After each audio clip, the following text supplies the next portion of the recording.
సహస్రారం అని అంటే ఇక్కడ ఉంటుందన్నమాట. బ్రహ్మరంధ్రం దగ్గర ఉంటుంది. మన విశ్వంలో నుంచి ఎనర్జీ అంతా కూడా మనం అక్కడ తీసుకుంటామన్నమాట. విశ్వశక్తిని మనం పొందుతూ ఉంటామన్నమాట. మనకెప్పుడు కూడా ఎనర్జీ ఫ్లో అవుతూనే ఉంటుంది.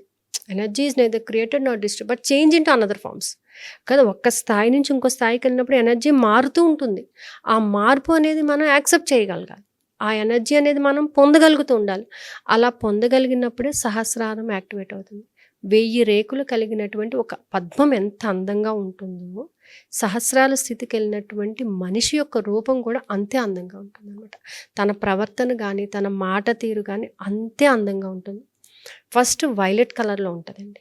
ఎప్పుడైతే మిగిలిన చక్రాస్ అన్నిటిని యాక్టివేట్ చేసుకుంటామో ఇట్ టర్న్స్ ఇంటూ వైట్. ఈ అన్ని కలర్స్ మిక్స్ అయితేనే వైట్.